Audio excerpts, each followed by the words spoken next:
Hello, I'm Craig Constantine. Welcome. This is the Podcaster Community Show, short conversations that are not just about podcasting, as I've said before, because I like to take the scenic route. My guest today is Christi Cassidy. Welcome, Christi. How are you this afternoon? Hi, Craig. I'm doing great. Nice to be here. I'm glad that you're doing great. It's expletive hot these days. Um, I think the place I want to start today is like tangentially off of your depth of experience and knowledge around books, and I'm thinking particularly around book editing, um, and so you have a podcast. Congratulations, and I'm Thank you. I'm wondering, was there anything that you found like from book editing that is like I hate to overuse the word superpower, but like something from book editing that you felt like you had a leg up on that maybe you see other people making mistakes in? Or are you surprised at how your editing skills didn't actually turn into superpowers when you got to podcasting?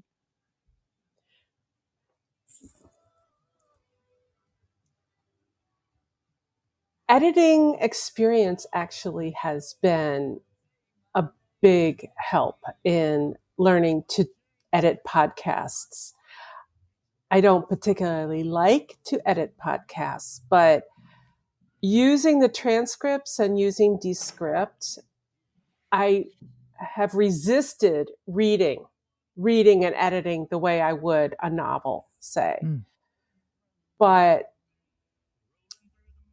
I've learned that every guest has their own verbal tics, and sometimes I don't even see them till I'm starting again to go through, or I don't see them toward the end. It's just like an author. Authors all have their own little tics and weirdnesses that you have to delete, get them out of there.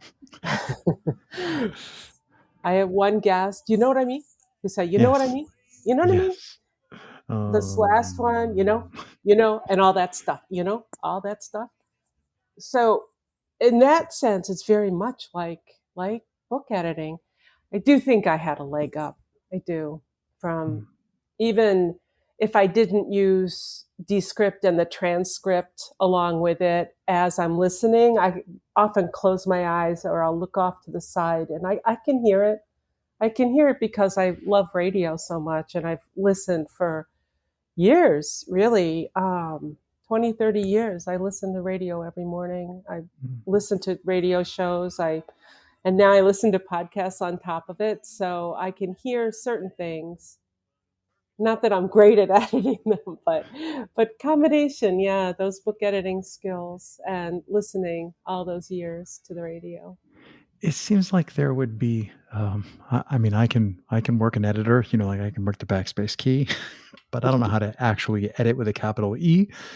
And it feels like there would be, if you're good at editing text novels for books, you need to understand the experience of the reader. Like you have to understand, all right, as the editor, I see what the author is doing. Like I conceptually see what they're doing, but that's not going to work. Like the readers aren't going to get it, or this is going to be in the way, or that's going to work, or this structure is going to function. And I'm wondering how you learned. So to me, that feels like that's a subtle thing. Yeah, I'm literally knee deep in the text. I'm knee deep in the relationship with the author, with the story, but yet I'm able to make sure that when I'm done, I can hit the save button and it's a book that people can read and they can get the experience and the ideas that the author was actually intending. That's a skill set to me that I feel I don't have in editing text. And I'm wondering, did you have a learning curve when you went to podcasting? Like the way you were describing looking at Descript, which has absolutely nothing to do with how people consume the things that we're creating. And you made an excellent point about looking to the side, like that you are mindful enough to go, yeah, okay, but the experience of the listener is actually me averting my eyes, just listening with my eyes closed. So I'm just wondering if you had to work to learn that same like parallel skill of being able to like go really deep into the creation of the podcast, but yet still be able to go, that's not what the people listening are going to experience. They're going to experience, just the audio. Am I making sense? Like, so there's a parallel there. I feel that speaks to like how complex editing for text is, and I think editing for audio is equally complex, but somehow different. It's very different. I'm still like, it's a steep learning curve, and I don't even see the top of the hill in sight. It's true. It's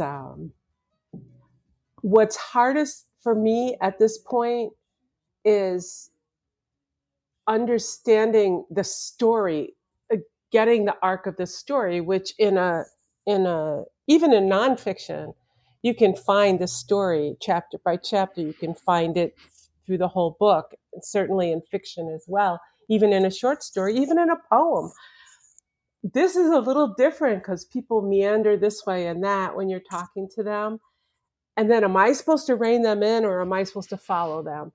And what is the experience of the listener? You want to surprise them. I don't think I've surprised anybody yet. I would like that. That might be a goal to surprise the listener.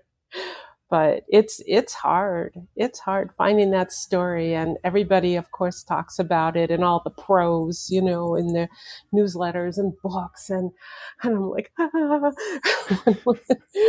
where is it? Where is it? Help me out. I know it's here somewhere. I agree with you, right? There's this idea of the arc. And I've done podcast episodes where we're talking about creating story arc or finding story. And I'll admit, I think I've said this before, that I actually don't pay any attention. I don't pay any attention at all, because in this particular show, I know I'm not going to edit at literally anything at all, let alone try to like decide what story Christi was actually trying to tell, even though, I gave her no time and I didn't give her any questions and she had basically no warm up, and it's just a conversation. So I think for me, I think knowing that if I wanted to share stories, then what I'm doing sucks horribly. And like for me, it feels like it actually makes it simpler. I'm like, wait, all right, I'm not trying to tell stories, so I'm not going to, I don't want to say get lost in the rabbit hole because it makes it sound negative, but I'm not going to go off on the long journey of learning how to tell stories when that's not what I'm doing. And instead, I have other things that I do that don't revolve around editing, but other things I do about how do I create a conversation, how you bootstrap that. I say 0 to 60 and be done in 20 minutes. And I think it took me a long time to realize that I kept going, okay, if story is so important, how do I put skills related to uncovering story or better telling of story? How do I put those skills into what I'm doing? And my answer is, I don't, unless I'm doing it completely subconsciously. I don't, because it's not a thing. I'm not pushing back. You're totally right about story. But I think your podcast episodes, you're doing all the things that I'm doing, which is bring another person in, and you're trying to tell the story. I'm like, oh, that's even harder. Like I think that's even harder to do. So I applaud, figuratively. I applaud, your uh, diving in and saying, I'm going to have this long form conversation with someone, and then I'm going to try and create a thing that's even better than the experience that you had in the moment. But maybe that's part of this learning curve, this whatever speed track that I'm on. No, I'm mixing my metaphors, but is to learn to let go of that story thing. But it comes back again and again in the editing process. It's like you don't want to bore people. Sometimes when I listen to my own, I'll be like, doo, doo, doo. It's like, where do I get distracted? That was supposed to be Mm. the important part of the story. So it's Yeah, yeah. but your experience, like, literally Christie's experience of listening to Christie's episode, that's literally an experience no one else is ever going to have. Right. And I don't like to listen to my own work. It took me a while, done hundreds. And it took me a while to even be okay with like, okay, I can listen. It doesn't make me sweat. I don't care. Like I enjoyed the conversation. If anything, I would say not every day, but multiple times a week, I'm in some transcript from something that I've done. So I do go back all the time. I go back to my notes, I go back to transcripts, but that's that's me going back to the experience that I have, but I'm looking for something. Like I'm looking for of something they said, or I'm looking for an idea that's in the back of my head. So I think I feel like I'm back to this idea of, as podcasters, it's really hard to separate ourselves and understand that, like, who's it for. It's not for literally Craig. I'm not making these episodes for Craig, and Christy's not making hers for herself. And that's super hard. Is like, I don't want to say I struggle with it, but that's the thing that I'm always thinking. Like, I feel like I should change. Oh, wait, Craig, or do you want to change that because Craig wants something different out of what's happening? Or is that something that would better serve the people? So to me, it's like a constant pull. And I like your point about, the journey that you're on. And maybe my hope should be that I'm always um, feeling that pull to, like, oh, I feel like I could change this, but no, the way it is actually the right choice. That's because Craig, you exhibit such um, honest curiosity about your guests. It comes through. It's so natural. And maybe somewhere along the line, down around episode 7 or 8 or 9, you had to learn to give something up, right? Give it up. And Hmm. that it's not for you, obviously, but also that is very freeing, right? Not worrying about story. Just Yeah. let's have a conversation. But still, it's your curiosity is what makes the podcast good. Yeah. Thank you for saying so. I do hear that often. So it took me a while to, I'm going to say I always believed that it was true, but it took me a while to really feel like I don't have to try and do anything else. So, teen, 20-year-old, 30-year-old Craig would often have been the class clown. Nobody would want to hear that podcast. And now I feel like just or simply being curious is enough. Like Christy, in the back of my head was like, book editing. I want to make sure that we talk a little bit about book editing. I didn't have to be like, I too want to be a book editor and I once edited a book. I didn't have to like show up and be that person. I could just be like, book editing, tell me more. Like, it took me a while to realize that that was enough, that simply being curious was enough to make it interesting for other people to listen to it. Because for me, I feel like, well, okay, people find that interesting. I don't know. That's the juice I'm steeped in, I guess. Yeah, it is. And now you're going to have new art, even more exciting, right? Or was I not supposed to bring that up? Right? No, it's all good. What specifically are you referring to? Aren't you doing new art for?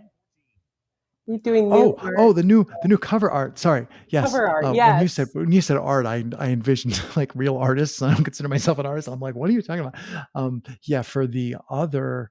Yeah, so I was torn. I was considering doing it for this show as well, but I don't want to change too many things on one weekday. But what Christy's referring to is, for the other big project I have called Movers Mindset, I was doing it that we do a mix of long form and short form. So we do short ones like this. And for these, because I don't want to torture the guests to get them to send me headshots, a lot of the people they don't have the photography in advance. I'm just doing a graphic like I do for this show. They're nice. They're okay. They have the colors. It works. A name, but for the long form ones for Movers Mindset, we were going to the trouble because most people are a little more well known. They'd send us their headshot, we'd edit it. And I love them so much more because when you look at the episode, you see the person and not me. I want to see the. So then I was like, well, I can't. I did one this morning and I'm like, how am I going to do this without bothering people? So then I went in this long rabbit hole and I figured out how to make cartoons like clickety click, click, done out of images, and it works pretty good. I can take a crappy screen snapshot, 500 pixels square, and I can turn it into a cartoon, and you can recognize the person. So that to me was something where I went.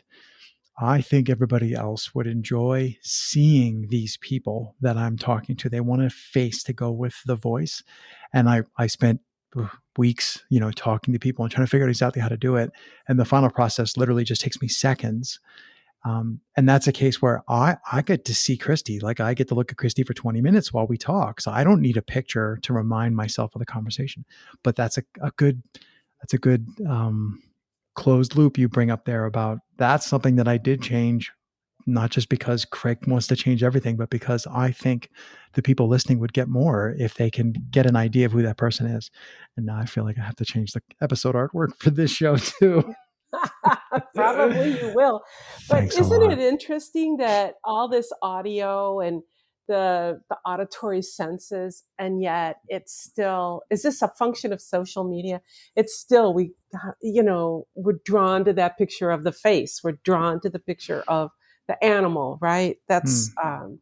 who was it? Someone said that there was Nielsen did a test where people wore little skull caps with diodes on them. And when they saw the pictures of people and Yeah. animals, Yeah. Their everything, brain all lights the up. interest things Yeah. started buzzing in their brains as opposed to not. It's just fascinating to me. And I don't think it's just social media. It can't be, right? No, I agree with you. It's yes. First of all, people are hardwired for recognizing faces, um, but I'm okay with the my effort. You know, and I know you're not pushing back on my cover art, but like I'm okay with having visuals that go with podcasts.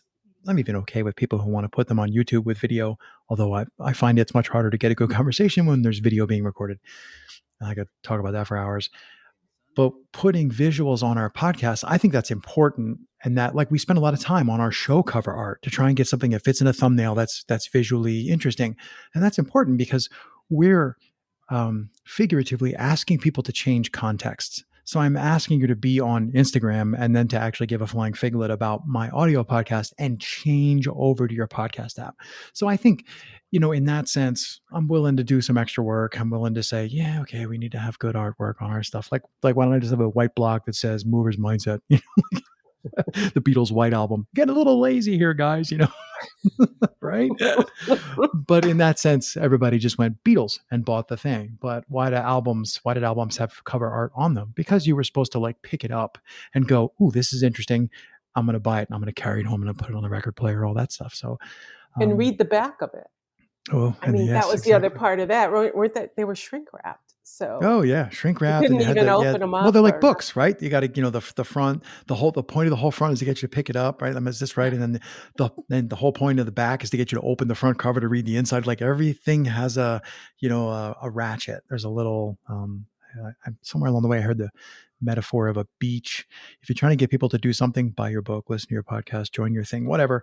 It's a long, gentle beach slope, and everything along the way should be a small ask, and they shouldn't feel like it's a one way, can't back up. And if at the end of the beach there's a 30-foot vertical cliff, they're never going to do that last step. It's got to be a nice beach all the way. And Yes. I feel like you make a good point about albums. I am old enough to have bought albums in record stores. Yeah, They're popular again. Is yeah, that a yeah, trip? yeah. Cool. But what can we do? There's I Hmm. don't know. I don't think I have it in me to start setting up a whole turntable and speaker setup anymore. Yeah, It's like, I think they actually make USB ones now. Turntables with a USB jack. I've been tempted, but I have a cousin, a really close friend of mine, a second cousin, who I used to have a really good Marantz turntable. It was my dad's, and I gave it to him and the whole vinyl collection. And every once in a while, I make him promise because he listens to vinyl a lot. I'm like, play the Grateful Dead really loud or something. So all that stuff still does get used. But I'm off on a tangent. How about one last quick question as our sure. time slips away? Yes. What's something that you've wanted to do with podcasting, but you're kind of afraid if you started, it's going to eat your life? Oh, I know exactly what it is. It's mixing and matching voices, interspersing music, bringing in outside sounds, Mm, and making the podcast have a little bit more depth. Now, is that totally like NPR? Yes, but I don't care because they're more interesting to me. That if you can put in, if you're talking about the beach and, well, all right, I mm. won't go there because you were just talking about the beach. So that's what made me think of the sound of the beach. Um, but sometimes, words are nice, but that's a great thing about audio, unlike books where that Mm. words are all you've got, right? But with audio, there's so much more that you can play around with. So, and multiple voices without being a round table, but bringing in points of view and bringing in, I don't know. That's what I'm thinking. More Terrific. depth, more layers of sound. So if you're out there listening, you should reach out to Christi if you have resources or manpower and you would like to help her do an experimental episode. She would love to direct it without having to push all the buttons. That's an Yes, excellent idea, though. Yes. Cool. yes. All right. Yeah. If people want to hear your show, catch up with you, find you, where should they go? They can go to, the name of the podcast is Moving Along, and they can go to Apple Podcasts or Google Podcasts or anywhere they get their podcasts and search Moving Along Podcast. It's with me, Christi Cassidy. The website is not up yet. That's another part of the goal. So give it a month and It's maybe. always something, right? It's always something, but I'm there on LinkedIn and I'm there on Facebook and Instagram and everywhere else too. So Outstanding. Well, Christi, as much as I always hate to say it, I think that's a great place for us to stop today. So I will just say thank you so much for taking the time. thank you, Craig. It's been fun.